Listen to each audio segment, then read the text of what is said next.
ان الذين يؤذون الله ورسوله لعنهم الله في الدنيا والآخرة وأعد لهم عذابا مهينا۔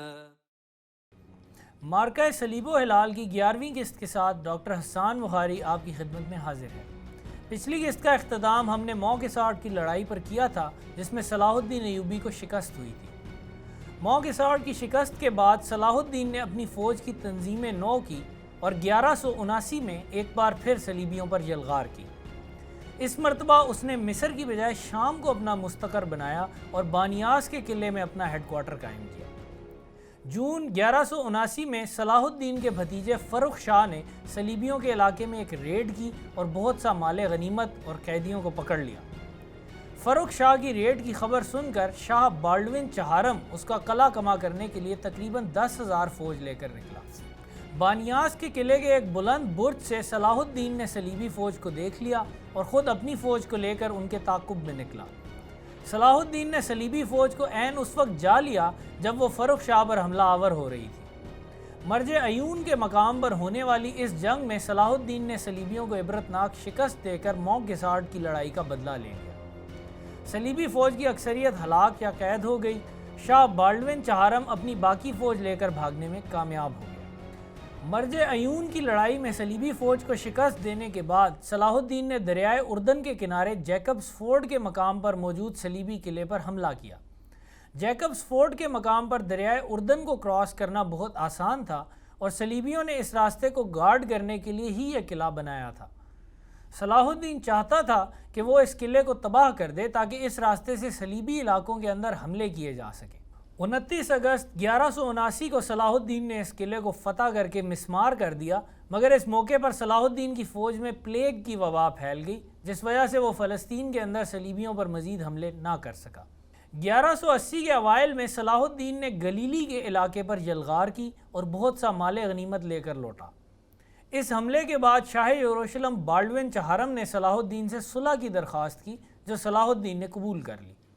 صلح کرنے کی ایک وجہ تو یہ تھی کہ مسلسل 2 سال کی مہم جوئی کے بعد صلاح الدین اپنی فوج کو آرام دینا چاہتا تھا، مگر زیادہ بڑی وجہ اس سال شام میں برپا ہونے والا بدترین قحط تھا، جس کی وجہ سے صلاح الدین نے بالڈون سے صلح کر کے اپنی فوج کی اکثریت کو گھر بھیج دیا تاکہ وہ زراعت کے کام میں مصروف ہو کر قحط سالی کا مقابلہ کر سکے۔ مئی 1180 میں بالڈون چہارم اور صلاح الدین نے 2 سال کے لیے جنگ بندی کا عہد کر لیا۔ 1180 میں ہی شاہ یروشلم بالڈون چہارم کی بہن سبیلا کی شادی ایک فرینچ نائٹ گی آف لوسینون سے کر دی گئی۔ سبیلا کی یہ دوسری شادی تھی۔ اس سے پہلے اس کی شادی ولیم نامی ایک نائٹ سے ہوئی تھی، جس سے اس کا ایک بیٹا بھی تھا جس کا نام بالڈون تھا۔ ولیم کی موت کے بعد اس نے گی کو اپنے دوسرے شوہر کے طور پر قبول کیا۔ گی کمزور اعصاب کا مالک ایک بیوقوف جوان تھا، مگر سبیلا سے اس کی شادی نے اس کو صلیبی ریاستوں میں بے پناہ اقتدار کا مالک بنا دیا۔ گی آف لوسینون نے جلد ہی رینالڈ ڈی شیٹیون سے گہری دوستی کر لی۔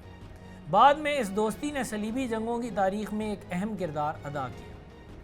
رینالڈ ڈی شیٹیون، جو کہ اب قلعہ کرک کا حاکم تھا، نے 1181 کے اواخر میں مسلمانوں کے ایک قافلے کو لوٹ لیا۔ یہ معاہدے کی صریح خلاف ورزی تھی۔ صلاح الدین نے شاہ یروشلم بالڈون سے مطالبہ کیا کہ رینالڈ کو اس جرم کی سزا دی جائے، مگر رینالڈ کا اثر و رسوخ اس وقت اتنا بڑھ چکا تھا کہ بالڈون اس کو کوئی سزا نہ دے سکا۔ جواباً صلاح الدین نے جنگ بندی کے خاتمے کا اعلان کر دیا اور جنگ کی تیاری شروع کر دی۔ 11 مئی 1182 کو صلاح الدین نے قاہرہ کو الوداع کہا۔ جب وہ روانہ ہو رہا تھا تو ایک مجمع اس کو الوداع کہنے آیا۔ مجمع میں سے کسی ایک شخص نے ایک شعر پڑھا جس کا مفہوم تھا کہ اب ان کا محبوب سلطان کبھی قاہرہ واپس نہ آ سکے گا۔ اس شخص کی پیشگوئی سچ ثابت ہوئی اور صلاح الدین کو دوبارہ مصر آنا نصیب نہ ہوا۔ جون میں صلاح الدین دمشق پہنچ گیا، جہاں اس نے اپنی فوج جمع کی۔ جولائی 1182 میں بحیرہ طبریہ کی جنوبی سمت سے وہ صلیبی علاقے میں داخل ہو گیا۔ شاہ یروشلم بالڈون چہارم بھی اپنی فوج کے ساتھ مقابلے پہ نکلا اور بیلوا نامی صلیبی قلعے کے قریب لڑائی ہوئی، جس میں کوئی بھی فریق فتح حاصل نہ کر سکا۔ اگست 1182 میں صلاح الدین ایک بار پھر اپنی فوج سمیت صلیبی علاقے میں داخل ہو گیا اور بیروت تک کا علاقہ تاخت و تاراج کر ڈالا۔ ان مسلسل ریڈ سے صلاح الدین کا مقصد یہی تھا کہ صلیبی علاقوں کی معیشت تباہ کر دی جائے، اور اس مقصد میں وہ کافی حد تک کامیاب رہا۔ 1182 کے موسم خزاں میں رینالڈ شیٹیون نے مکہ اور مدینہ پر حملے کا ناپاک منصوبہ تیار کیا۔ رینالڈ نے ایلا کی بندرگاہ پر قبضہ کیا اور وہاں سے بذریعہ بحری جہاز حجاز کی جانب اپنی فوج کو بھیجا۔ صلاح الدین کے بھائی اور مصر کے گورنر سیف الدین العادل نے اس موقع پر مصر کے امیر البحر حسام الدین لولو کو رینالڈ کے تعاقب میں بھیجا۔ لولو نے انتہائی چابک دستی سے صلیبیوں کے بحری جہاز تباہ کر دیے اور ایلا کی بندرگاہ پر دوبارہ قبضہ کر کے صلیبیوں کی واپسی کے راستے مسدود کر دیے۔ اس کے بعد امیر البحر لولو خود اپنے سپاہیوں کے ساتھ حجاز کے ساحل پر اترا اور صلیبی ریڈرز کو شکست فاش دی۔ اکثر مارے گئے اور صرف گنتی کے چند صلیبی بچ نکلنے میں کامیاب ہوئے۔ بھاگ کر بچ نکلنے والوں میں بدبخت رینالڈ بھی شامل تھا۔ حجاز پر حملے کی ناپاک سازش تو مکمل طور پر ناکام رہی، مگر رینالڈ کی اس جرأت نے مسلم دنیا میں غم و غصے کی ایک لہر دوڑا دی۔ موصل کا حکمران عزت الدین اس واقعے سے پہلے صلاح الدین کے خلاف صلیبیوں کی مدد مانگنے کا سوچ رہا تھا، مگر رینالڈ کی اس حرکت کے بعد اس نے صلیبیوں سے تمام رابطے منقطع کر دیے۔ خود صلاح الدین نے قسم کھائی کہ رینالڈ کو وہ اپنے ہاتھ سے جہنم واصل کرے گا۔ ستمبر 1182 میں صلیبیوں کے خلاف جنگ سے واپسی کے بعد صلاح الدین نے ایک بار پھر شمال کا رخ کیا۔ اس کیمپین کا بیک گراؤنڈ یہ تھا کہ حلب کے حکمران الصالح کا دسمبر 1181 میں 18 سال کی عمر میں انتقال ہو گیا تھا، اور اس کی موت کے بعد اس کی قلم رو میں افراتفری پھیل گئی تھی۔ موصل کے حکمران نے اس موقع پر حلب پر قبضہ کرنے کی کوشش کی۔ نتیجتاً حلب کے کئی امیروں نے صلاح الدین سے مدد کی درخواست کی۔ چنانچہ صلاح الدین الصالح مرحوم کے علاقوں میں داخل ہو گیا اور اس نے جلد ہی جزیرہ، ایڈیسا، سنجر اور دیار بکر کے علاقے فتح کر لیے۔ 21 مئی 1183 کو صلاح الدین اپنی فوج کے ساتھ حلب کے سامنے آن پہنچا۔ 12 جون کو فائنلی صلاح الدین نے حلب فتح کر لیا اور اس کے ساتھ ہی اس کا شام اور مصر کو متحد کرنے کا منصوبہ پورا ہو گیا۔ حلب کے شکست خوردہ حاکم عماد الدین کے ساتھ صلاح الدین نے انتہائی مہربانی اور فیاضی کا سلوک کیا اور اس کو سنجر کا گورنر بنا دیا۔ ستمبر 1183 میں صلاح الدین اپنی پوری فوج کے ساتھ فلسطین پر چڑھ دوڑا۔ شاہ یروشلم بالڈون چہارم اس وقت سخت بیمار تھا، چنانچہ اس نے اپنے بہنوئی گی آف لوسینون کو اپنی فوج کا سپہ سالار بنا کر بھیجا۔ گی نے صلاح الدین کے مقابلے کے لیے ٹریپولی سے ایسکلون تک کے علاقوں کی تمام صلیبی فوج اکٹھی کر لی۔ 30 ستمبر کو لفیف کے صلیبی قلعے کے قریب عین جالوت کے مقام پر دونوں فوجوں کا آمنا سامنا ہوا۔ صلاح الدین نے اپنے کیمپ کے لیے ایک ناہموار میدان منتخب کیا۔ وہ چاہتا تھا کہ صلیبی فوج اس ناہموار میدان پر جنگ لڑے تاکہ ان کے نائٹ اور ہیوی کیولری پوری طرح مؤثر نہ ہو سکے۔ صلیبی فوجیں اپنے نائٹس اور ہیوی کیولری پر بہت زیادہ انحصار کرتی تھیں، اور صلاح الدین جانتا تھا کہ اگر اس نے نائٹس کے حملے کو پسپا کر دیا تو پھر وہ آسانی سے صلیبی انفینٹری کو ترنوالا بنا لے گا۔ گی آف لوسینون نے مگر اس وقت عقل مندی کا ثبوت دیا اور صلاح الدین کی چال میں نہ آیا۔ 8 روز تک صلاح الدین ارد گرد کے صلیبی علاقوں کو تاخت و تاراج کرتا رہا تاکہ گی اور اس کے ساتھی طیش میں آ کر اس کے کیمپ پر حملہ کریں، مگر گی انتہائی صبر کے ساتھ عین جالوت میں جمع رہا۔ آخر 8 اکتوبر کو مایوس ہو کر صلاح الدین نے اپنی فوج کو واپسی کا حکم دیا۔ گی کی عقل مندی اور صبر کی وجہ سے صلیبی فوج تو شکست سے بچ گئی، مگر گی کو خود سخت تنقید کا نشانہ بننا پڑا۔ صلیبیوں کی اکثریت نے گی کی دانش مندی کو بزدلی کہا۔ ان کے مطابق گی کو صلاح الدین کے خلاف جارحانہ حکمت عملی استعمال کر کے صلاح الدین کی فوج کو تباہ کرنے کی کوشش کرنی چاہیے تھی۔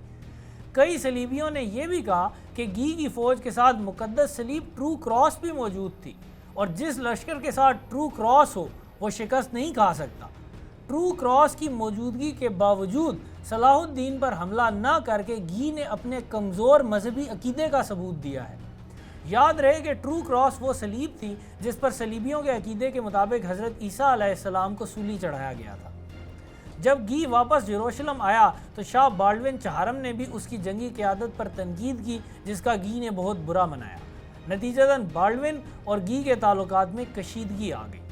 بالڈون چہارم اس وقت قریب المرگ تھا، اور لفیف کی جنگ سے پہلے یہ خیال عام تھا کہ بالڈون کے بعد شاہ یروشلم کا تاج گی کے سر پر رکھا جائے گا، مگر اب بالڈون نے اپنا ولی عہد اپنے بھتیجے اور سبلا کی پہلی شادی سے ہونے والے بیٹے کو بنا دیا۔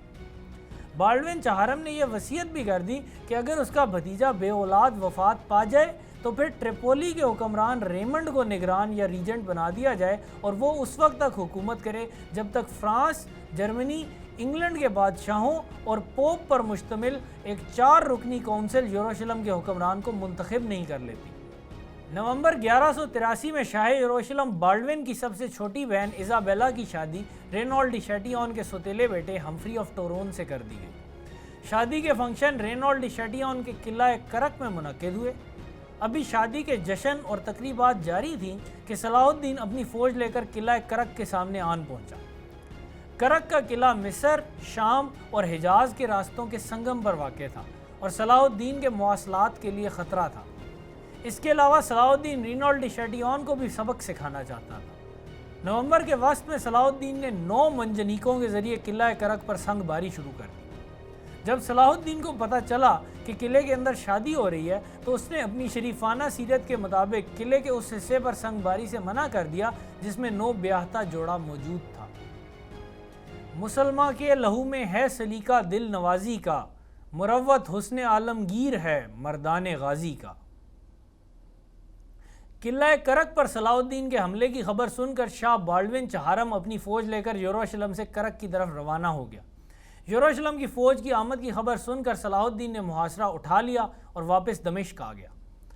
اگلے سال صلاح الدین نے پھر قلعہ کرک پر حملہ کیا، مگر اس قلعے کے دفاعی انتظامات اتنے مضبوط تھے کہ ایک بار پھر صلاح الدین کو ناکام واپس آنا پڑا۔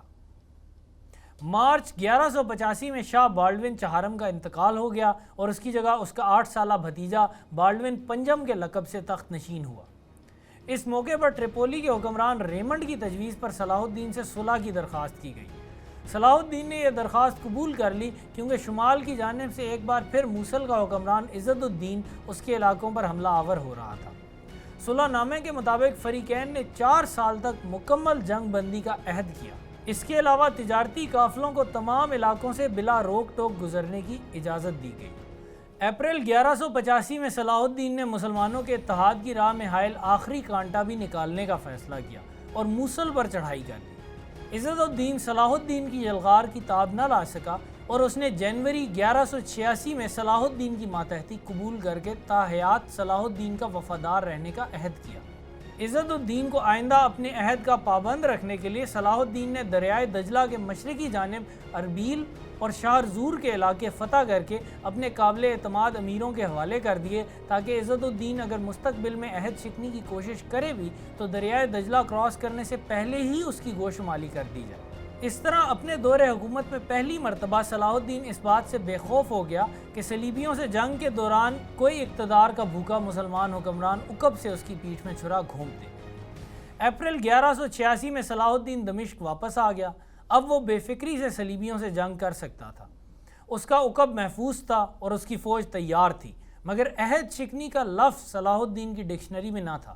صلیبی پہلے بھی کئی دفعہ مسلمانوں کے ساتھ عہد شکنی کر چکے تھے اور اگر صلاح الدین اس بات کو حجت بنا کر صلیبیوں پر یلغار کر دیتا تو اس میں کوئی قباحت نہ ہوتی، مگر صلاح الدین نے اس بات کو اپنی سینس آف آنر کے منافی جانا۔ صلیبیوں پر حملہ کرنے کی بجائے اس نے اپنی سلطنت کی ایڈمنسٹریشن اور اکانومی کو مضبوط کرنا شروع کیا تاکہ 4 سالہ صلح کی مدت کو اپنی عوام کی فلاح و بہبود کے لیے استعمال کیا جا سکے۔ اگست 1186 میں 9 سالہ بالڈوین پنجم وفات پا گیا۔ اس کی موت کے بعد اصولاً ریمنڈ آف ٹریپولی کو بطور ریجنٹ یروشلم کی حکومت ملنی چاہیے تھی، مگر اس موقع پر گی آف لوسینون، اس کی بیوی شہزادی سبیلا اور رینالڈ ڈی شیٹیون نے مل کر ایک سازش کے ذریعے ریمنڈ کو محروم کر دیا اور تاج شاہی گی آف لوسینون کے سر پر رکھ دیا۔ ریمنڈ آف ٹریپولی نے گی آف لوسینون کو شاہ یروشلم ماننے سے انکار کر دیا اور ٹریپولی جا کر قلعہ بند ہو گیا۔ 1186 کے اواخر میں ہی ایک بہت بڑا تجارتی قافلہ قاہرہ سے شام کی طرف روانہ ہوا۔ جب یہ قافلہ قلعہ کرک کے قریب سے گزرا تو رینالڈ ڈی شیٹیون نے امن معاہدے کی صریح خلاف ورزی کرتے ہوئے اس پر حملہ کر دیا۔ قافلے کا تمام مال لوٹ لیا گیا اور قافلے والوں میں سے کچھ کو قتل اور کچھ کو قید کر لیا گیا۔ رینالڈ کے حملے کے دوران جب قافلے کے سربراہ نے رینالڈ سے رحم کی اپیل کی تو رینالڈ نے حضرت محمد صلی اللہ علیہ وسلم کی شان میں گستاخانہ الفاظ استعمال کیے اور یہ بھی کہا کہ تم محمد صلی اللہ علیہ وسلم پر ایمان رکھتے ہو تو محمد صلی اللہ علیہ وسلم سے ہی کہو کہ وہ تمہیں آ کے بچائیں۔ جب یہ خبر صلاح الدین تک پہنچی تو غیرت ایمانی سے اس کا رنگ متغیر ہو گیا اور اس نے دوبارہ رینالڈ کو اپنے ہاتھ سے قتل کرنے کی قسم کھائی۔ قہاری و غفاری و قدوسی و جبروت، یہ 4 عناصر ہوں تو بنتا ہے مسلمان۔ صلاح الدین نے اس موقع پر گی سے یہ مطالبہ کیا کہ وہ رینالڈ کو اس کے حوالے کر دے تاکہ رینالڈ کو قرار واقعی سزا دی جا سکے۔ گی نے یہ مطالبہ مسترد کر دیا۔ اب صلاح الدین کے پاس ایک ہی راستہ بچا تھا اور وہ تھا جنگ کا۔ چنانچہ اس نے اعلان جنگ کر دیا اور اپنی فوج دمشق میں اکٹھی کرنی شروع کر دی۔ صلیبیوں اور صلاح الدین کے درمیان 1187 میں ہونے والی یہ جنگ صلیبی جنگوں کی تاریخ کا میجر ٹرننگ پوائنٹ ثابت ہوئی۔ اس جنگ کا تفصیلی تذکرہ مگر میں اگلی قسط میں کروں گا۔ اب کے لیے ڈاکٹر حسان بخاری کو اجازت دیجیے۔ اللہ حافظ۔